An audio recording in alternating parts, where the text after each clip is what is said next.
Welcome to another show where you are going to discover with me where God is in the journey. So, today I have two brilliant authors with me, and guess what?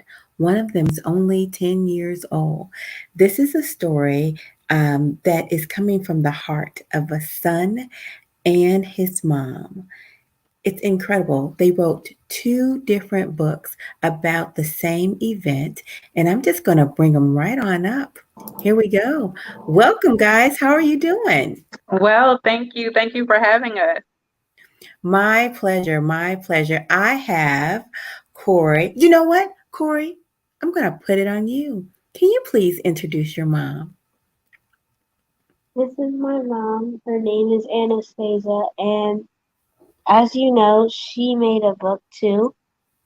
So when I saw her making a book, that inspired me. So I asked her if I could make a book too, and so I That, did.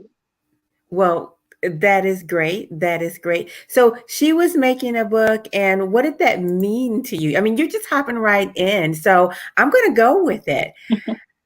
You saw her making this book, and you said, I'm going to make one too. What did you want to make it about? I wanted to make it about my mom having cancer and how she beat it.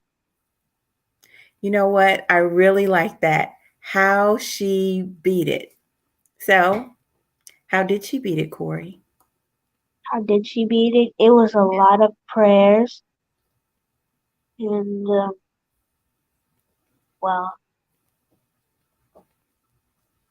Lots of love too, buddy. yeah. Aww. Gave a lot of hugs, kisses, everything like that. That's amazing. As a matter of fact, I think earlier you were reading to me a very special part of your book on how you took care of your mom. Will you share that with us?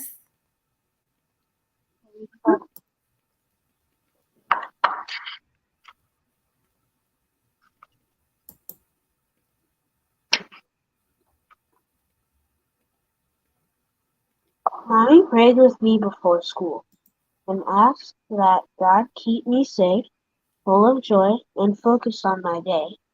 And he did just that. I helped my mommy a lot more after surgery because she couldn't move around very much. I sat with her and kept her covered up while she slept and got her water to drink. When it was time to take medicine, I felt like a doctor, and Mommy was an excellent patient. That is so cool. That is so cool.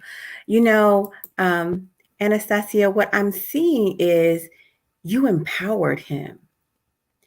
I You, absolutely felt like it was important that Corey's voice came through. I felt like it was a great way for us to cope, for us to heal, and for us to move forward together. mhm. So, where does Corey fall in your tribe? Where does he fall in your Yeah. tribe of He's number children? one. He's the oldest. He's a great big brother to his little sisters, Kennedy and Aaliyah, who are 6 years old and are twins. Oh my goodness. And so, Corey, what kind of advice, did you give the twins? What kind of advice did you give them? I mostly said to them, I know it's a little scary that she goes to the hospital a lot, but we have to push through and keep doing these prayers, keep giving love. Well, and we did just that. Aw. You know what? You are a very mature young man. Have you heard that before? Uh, No. Well, let me be the breaking news.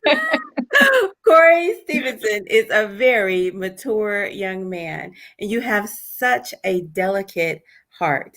I really love that about you. Where do you think you got that from?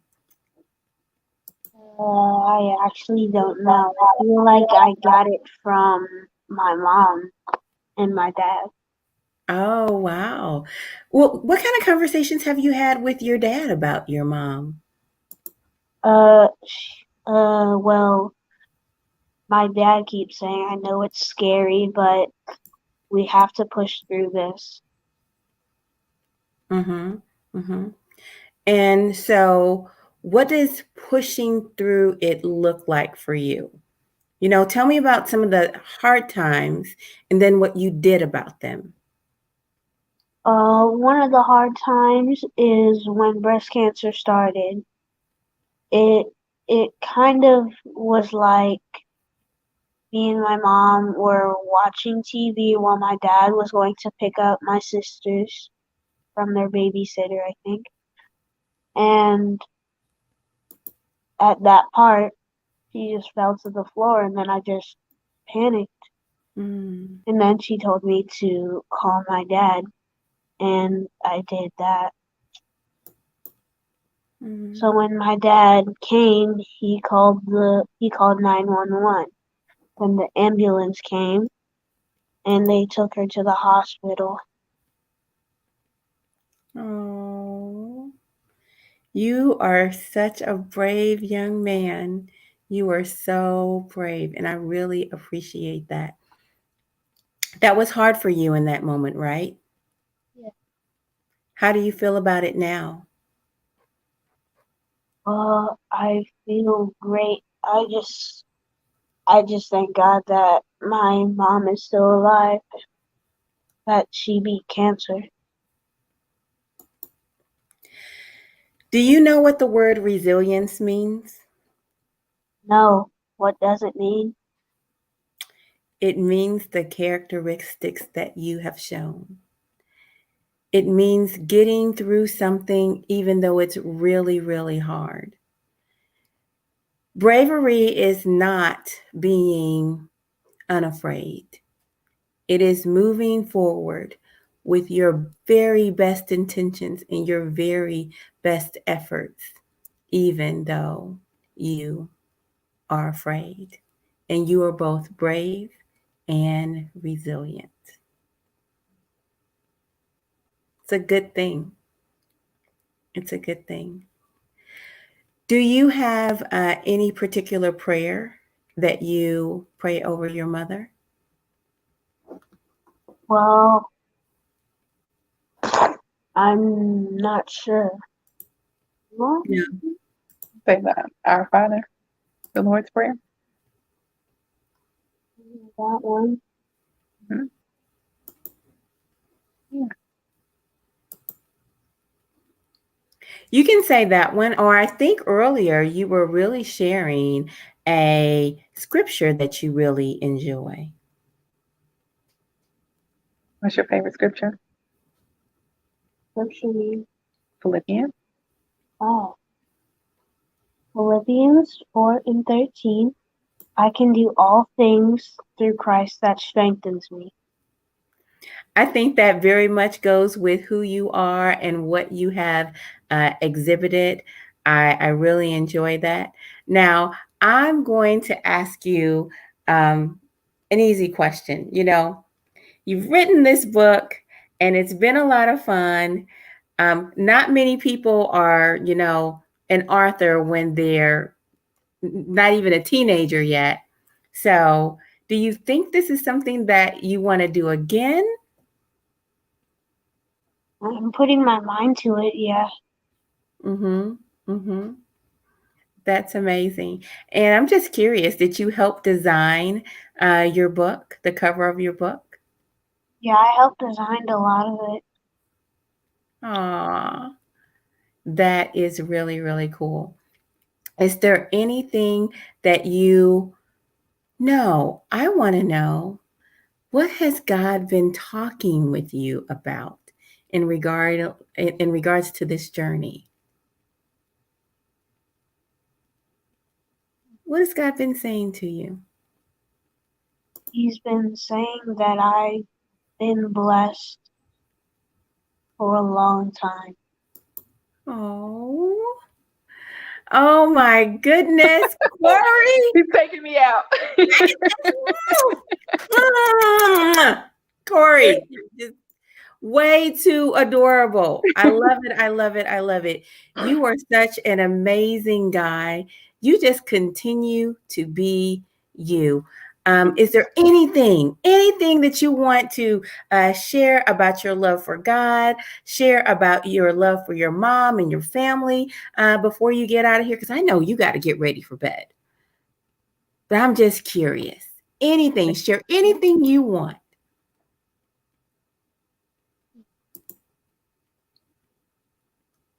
I share that I love my family and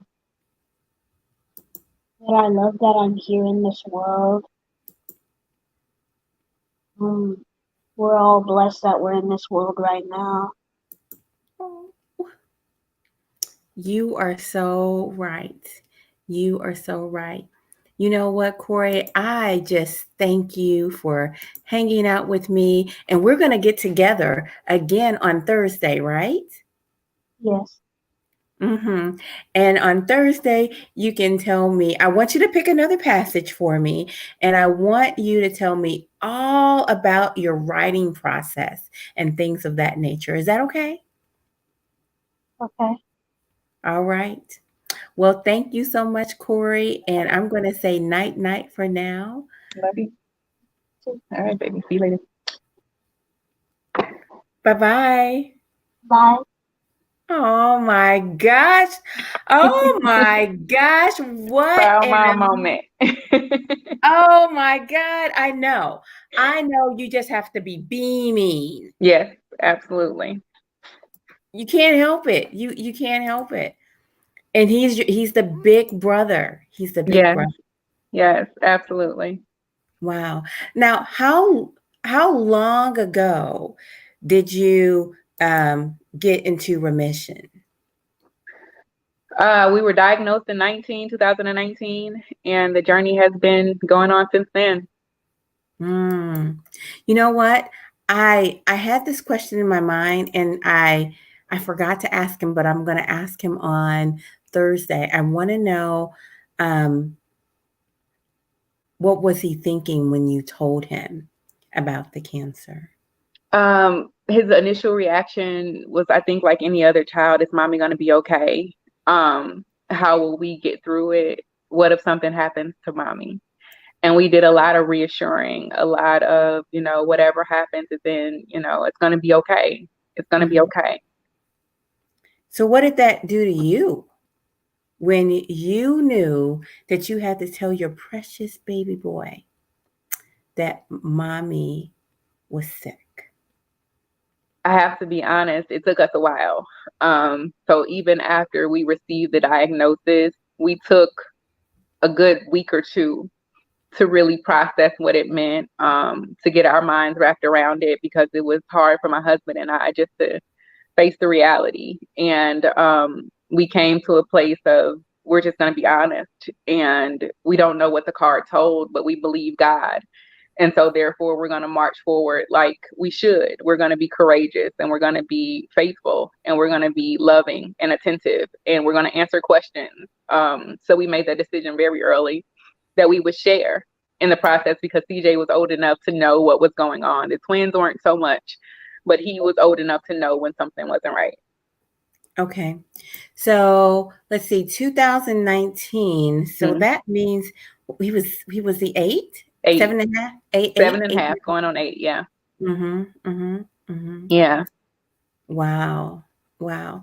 And so do you think the twins remember you They remember being bits and pieces. I think what they remember most is, when you're at that point, and I think it's different for everybody, but for their birthday, mommy got a unicorn.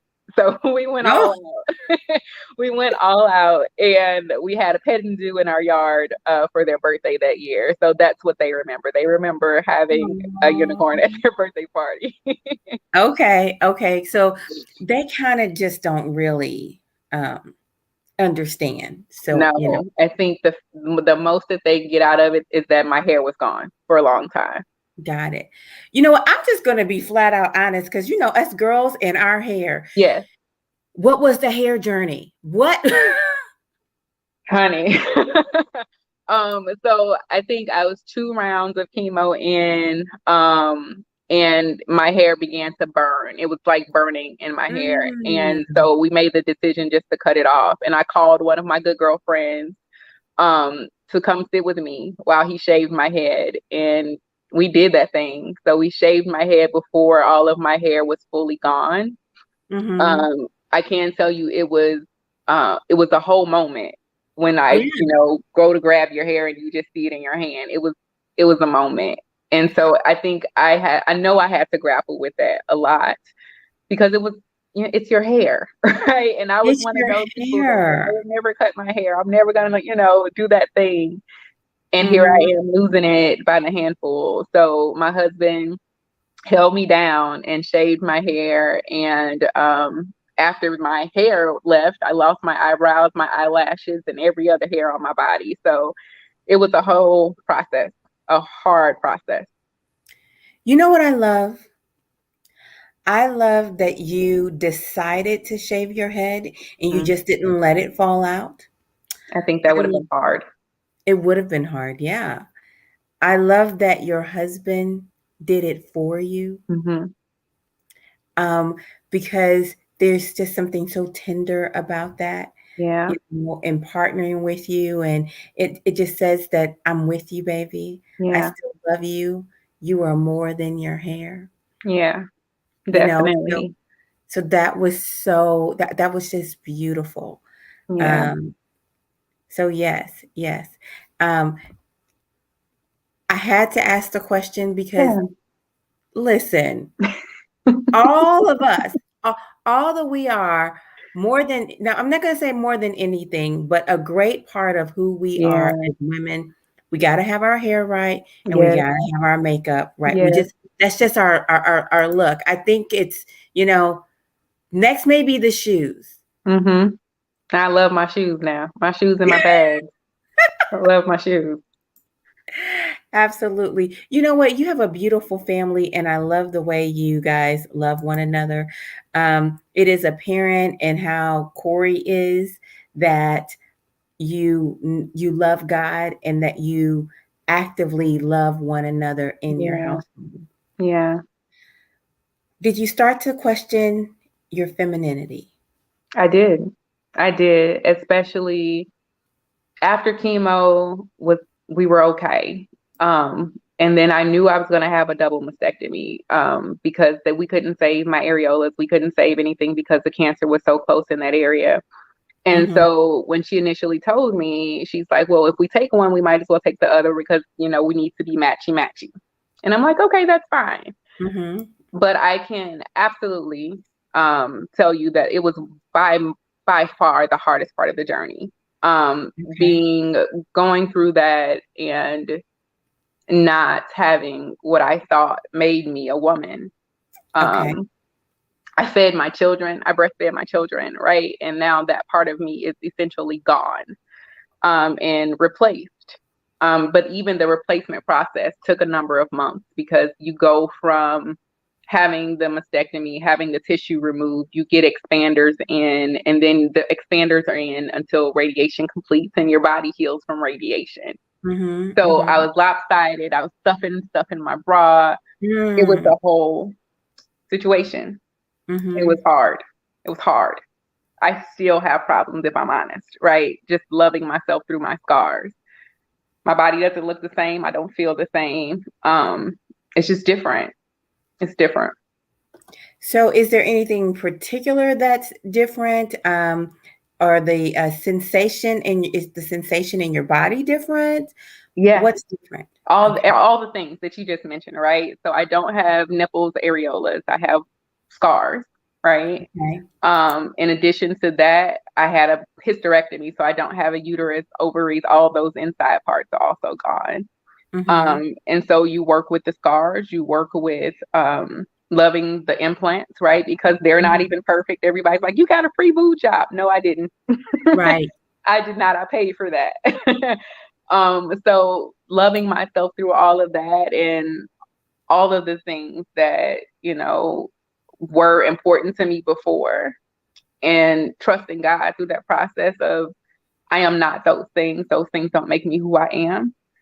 Mhm. And I still have life to give. I am still a life giver. I am still. Mhm. Yeah. Mhm. Mhm.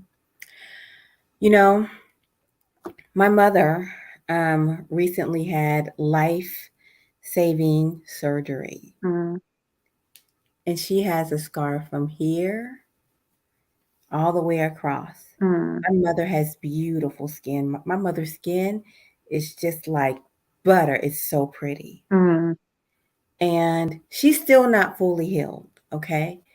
But her scar is there and she's working her way back. She hates her scar. mm. But when I touch it, I tell her I love this scar. Yeah.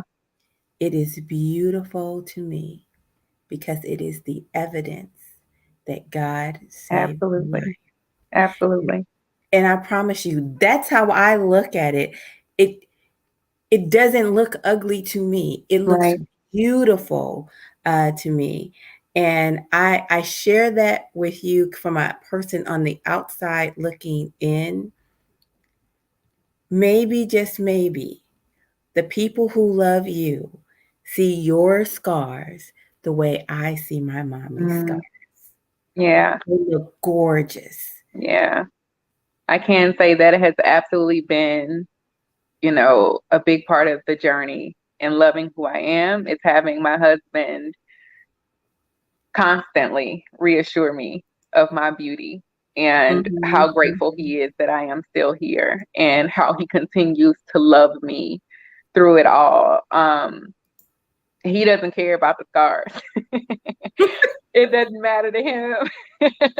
But it was absolutely I'm thankful for that. I am absolutely thankful for that. Mhm, Yeah. mhm. Amen. Now, I noticed you get teared up as you're talking. Tell me what is it that you're feeling? What's going on through your mind as you tear up? It's gratefulness. It's to Mm, know that in what was one of the more hurtful, unknowing moments, I am mhm, still here. I am still mm, standing. I'm better than I was before. It's it's an evolution. That's the mhm, only way that I mhm. can describe it. It is such an evolution. That's beautiful. When you are in the grips of illness, right? What kind of things were you saying to God? What kinds of things were you asking of him? What were you being honest with him about? And what were Yeah. you being honest with yourself about? Yeah. I got down to about 120 pounds, give or take. Mhm. Okay. And my conversations with God were really, what am I learning? What Mm, did I do? What didn't I do? What am I responsible for here? What's gonna happen with my kids? You mhm, know, mhm, Lord, just let me live. I will mhm, give back. I will do the things. I will use my voice because I think that was one of the things that I learned in the process that I had not been doing. I had not been using my voice. I had not been encouraging. I had not been inspiring. I had not been empowering even to my family, to my husband, to friends, all of those things, all of those people who were important to me. And it was those conversations with God where he said, I'm here. Trust me. Trust me. mm, And I did. I think I played a lot of worship during that time. And one of my best girlfriends, my best friend Brandy, she was in the hospital when I woke up after my mastectomy, and she had my song on, my Korean Hawthorne, like, won't he do it? Okay, all he right now. will.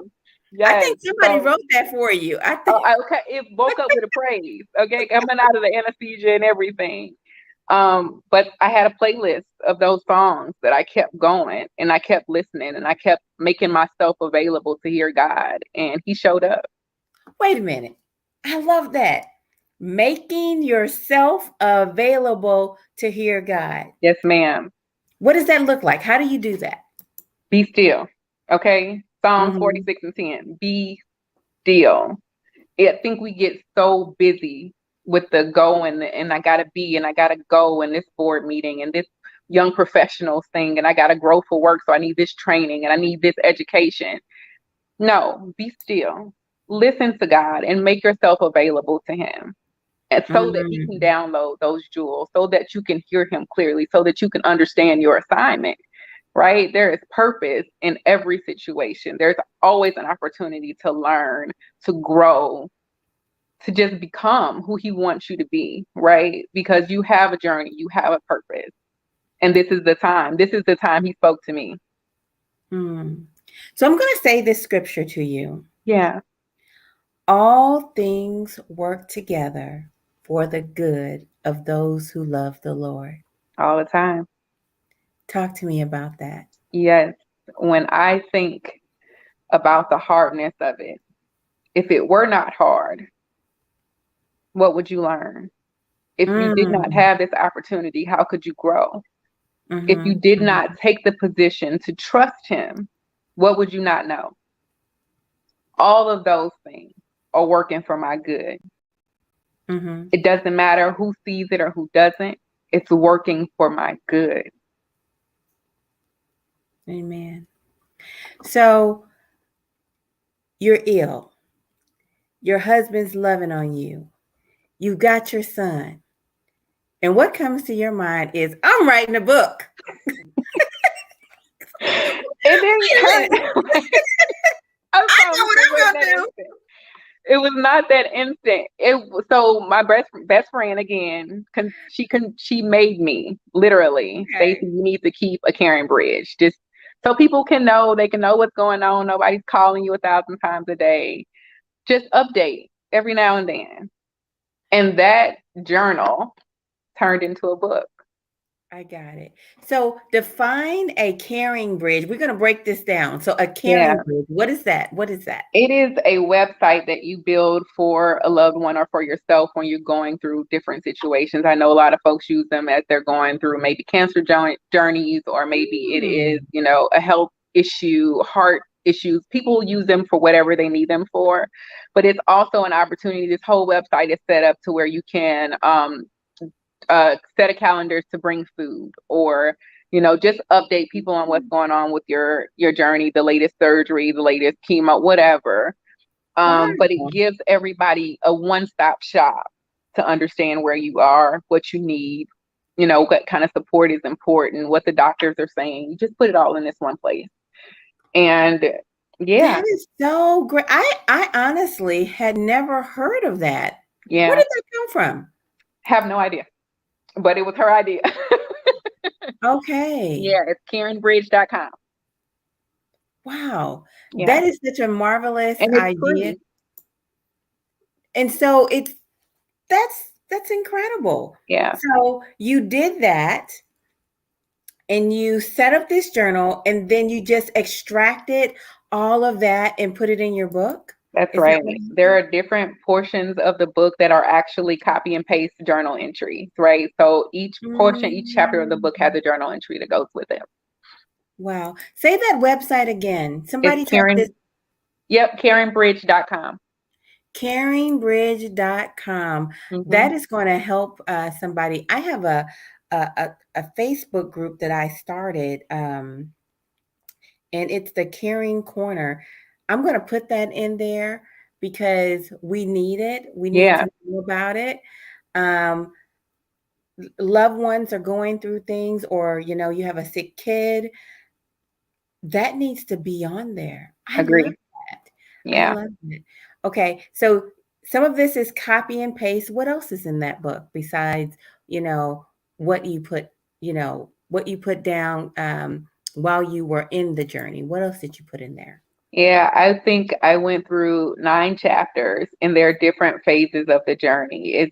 It starts out with, what did I say immediately following the diagnosis phone call, all the way through the acceptance and the denial, right, of the Mm, process. I talk about love and marriage, how it impacted our marriage, mhm, sisterhood, because my girls are everything, right? They were there. I had a couple of girls that I don't know what I would do without them. So friendship was really important. And then yeah, it just my thoughts about surgery, radiation, and chemo. Oh my, right? So it just goes Mm-hmm. through everything.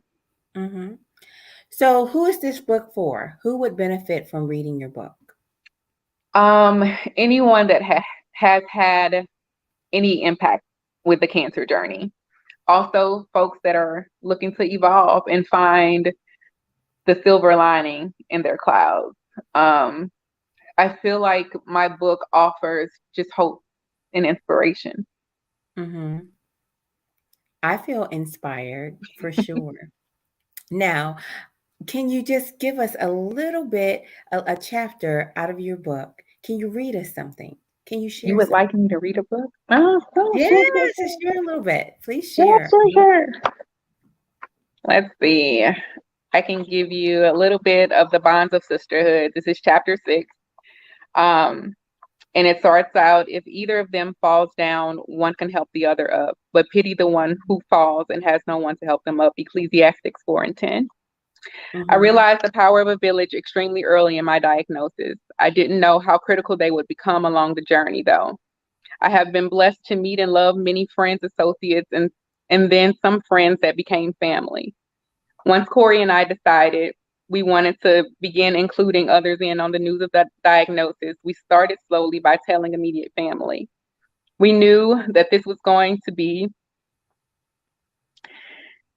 that this route would be easier as the word would travel fast and people would be in the know without us necessarily having to individually call and talk through the pain over and over again. This is exactly what happened. We told a few, and very soon the entire family was aware. Additionally, we wanted a few close friends to be included, especially some of the friends who we often call in times of emergency. Um, mm, it's different reading it, just not knowing how the emotions would come up.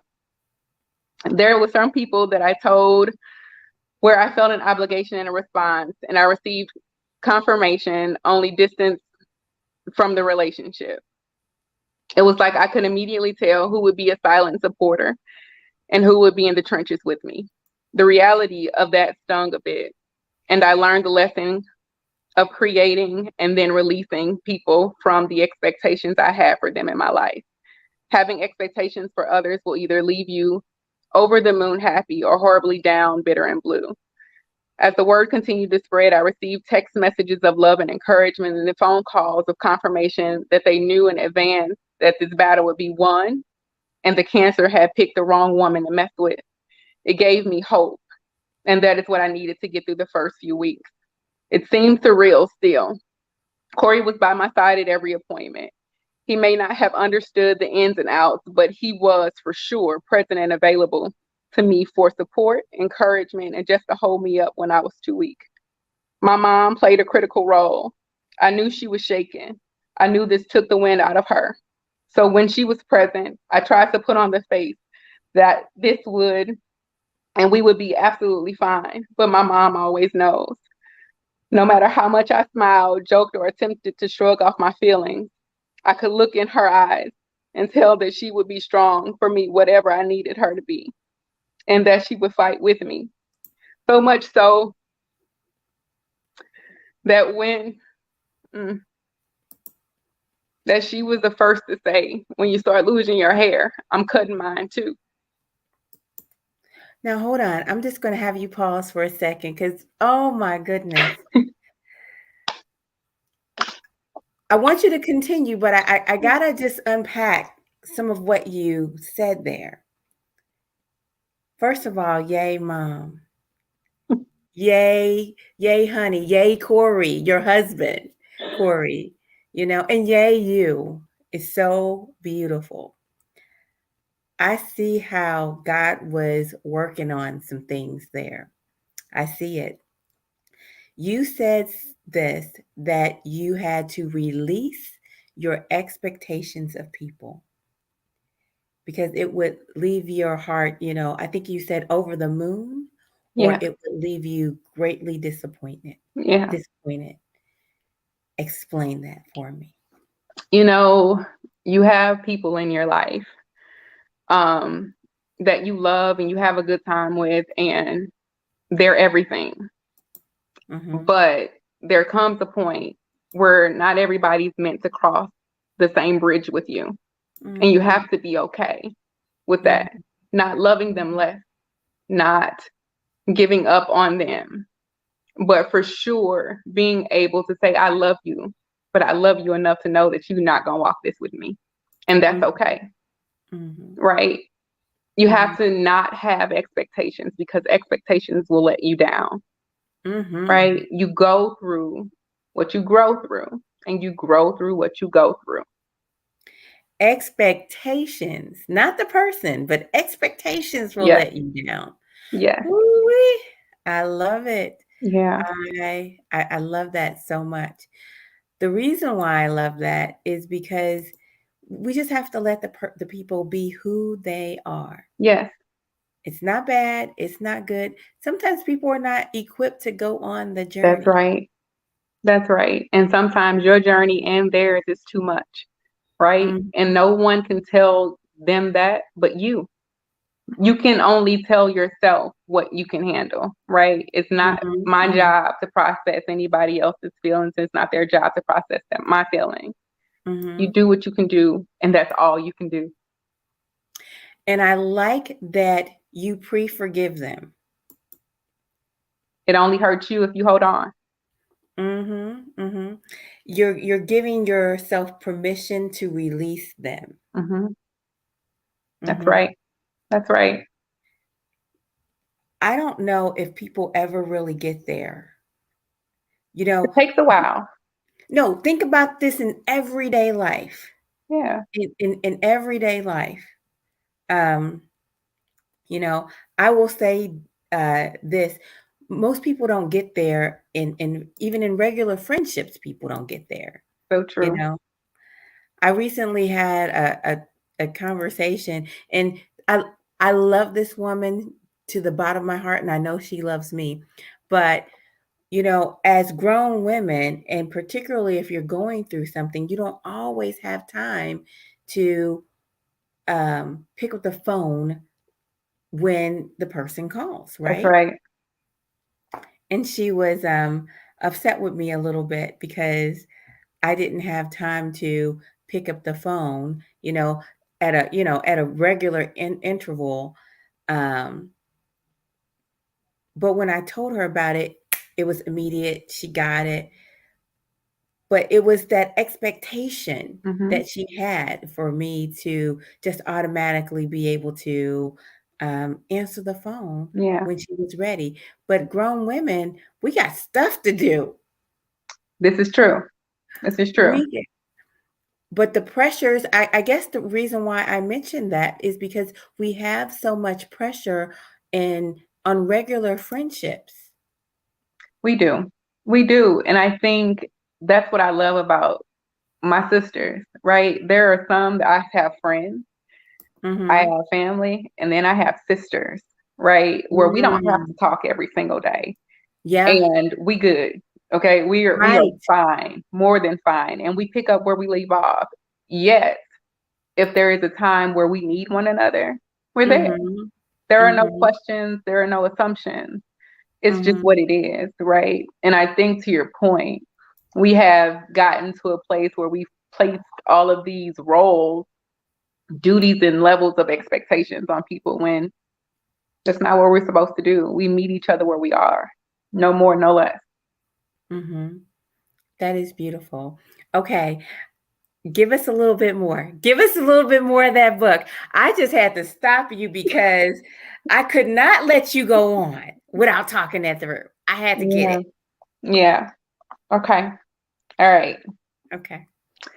When I first heard her say it, I thought, why would you do something like that? It's totally unnecessary. But as I got further along the journey, I learned that many family members and friends did that as a symbolic gesture of love and support of the survivors in their lives.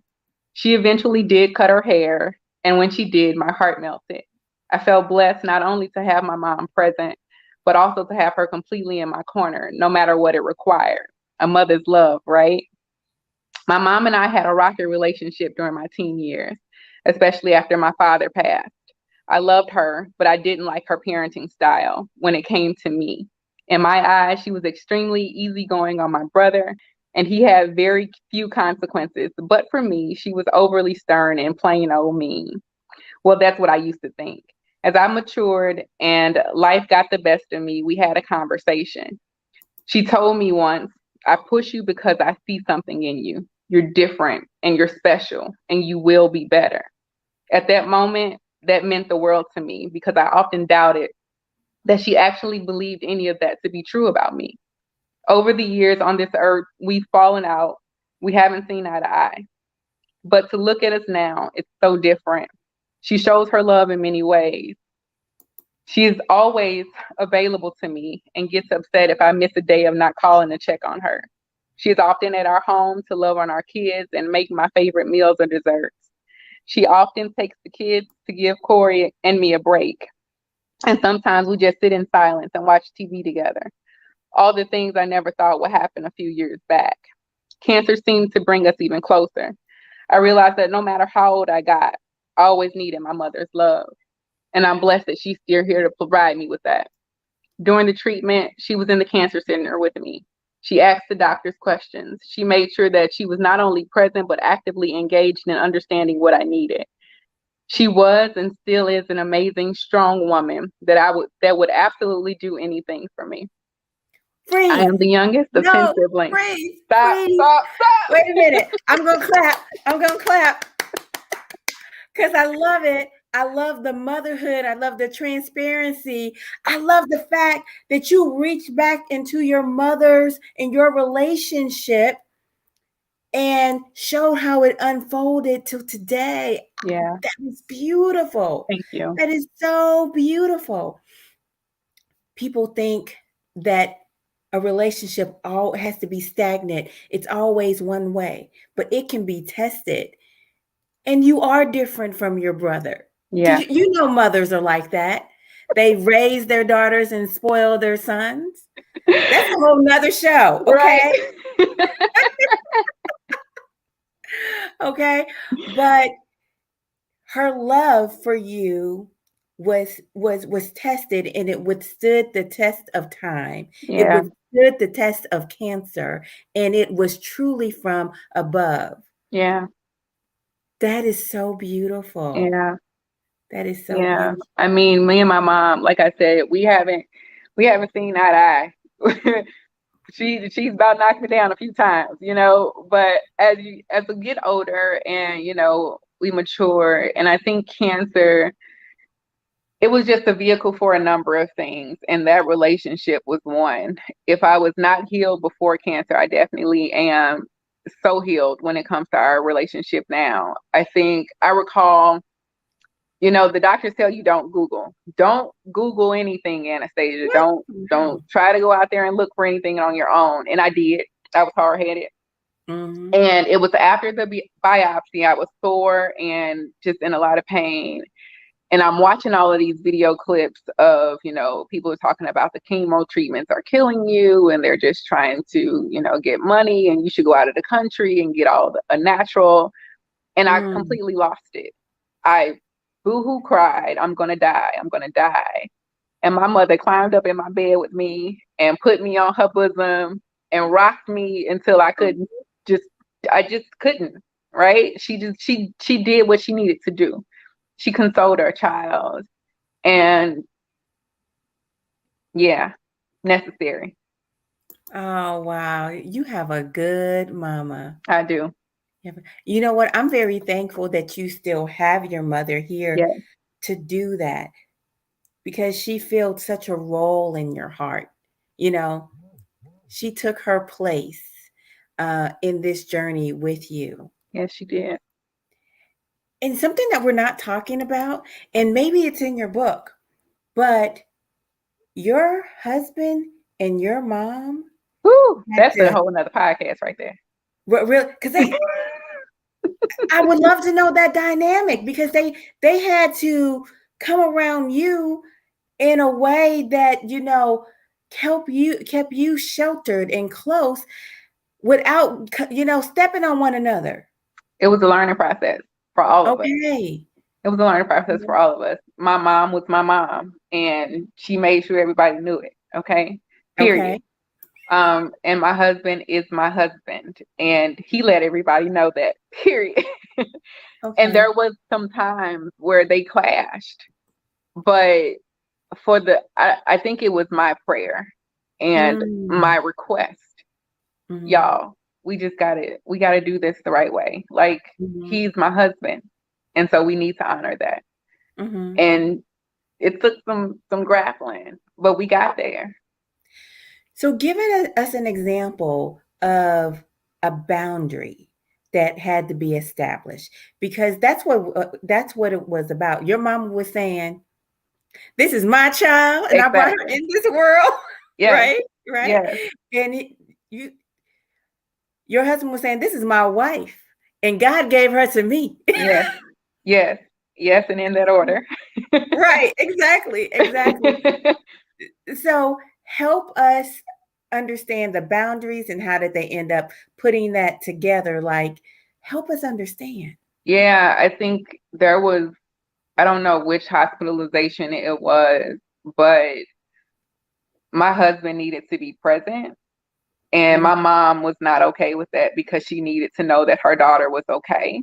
Mm. We had to compromise where Corey's going to come to the hospital with me.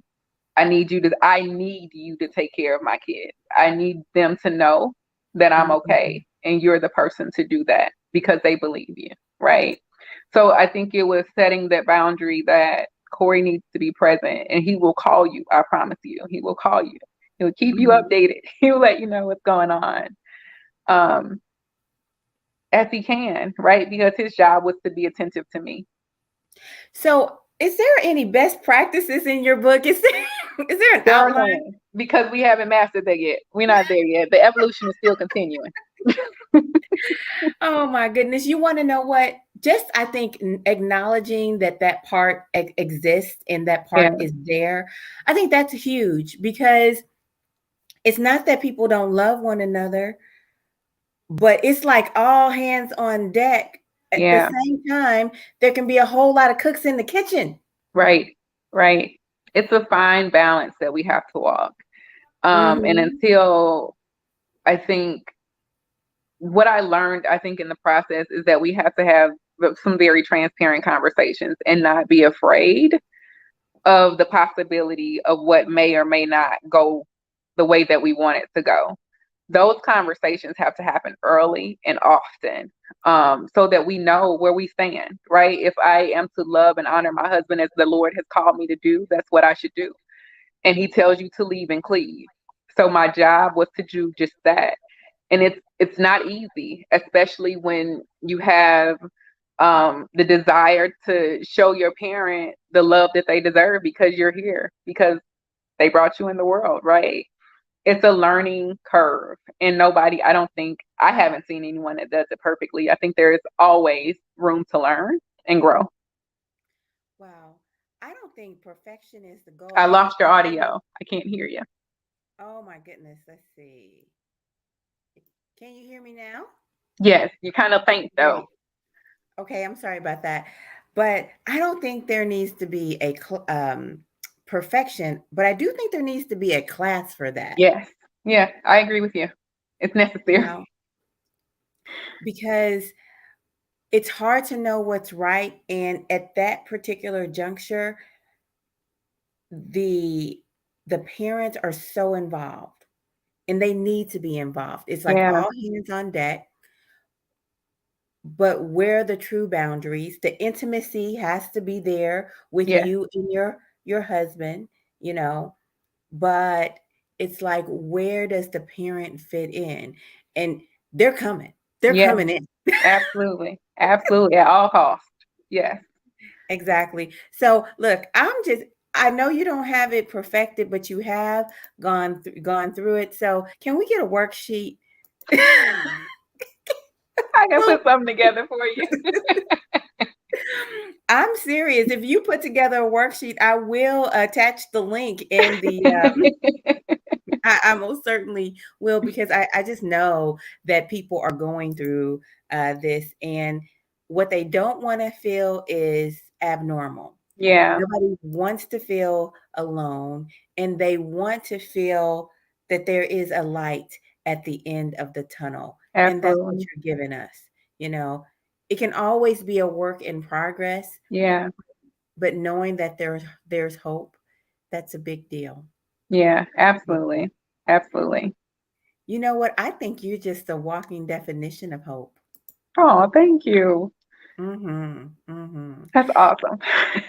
So tell us, where can we find your book? Where can we find it? Yes, it can be purchased on Amazon.com, also BarnesandNoble.com, Target.com. That's very new. Yeah. Um, yeah, and Books A Million. That is beautiful. I love it. I love it. I love it. I so appreciate you sharing your story with me and my audience. It is heartwarming, and you are very precious. I am so thankful for you. Thank you for having me. I so appreciate you. My pleasure. Is there any scripture that you want to leave us with? Is there any I think scripture? I think I've given it to you. Psalms 46:10. Be still and know that I am God in all things. Amen. Well, that was worth repeating. Thank you so much for hanging out with us. Thank you, audience. Thank Oh, you.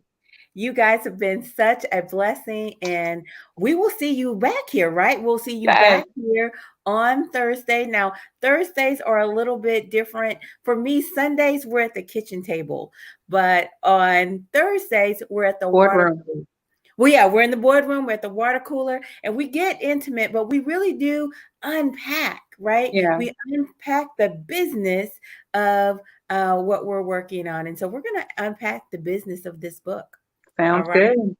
We'll see you back then. Bye bye for See now. you soon. All right. Bye-bye. Bye bye.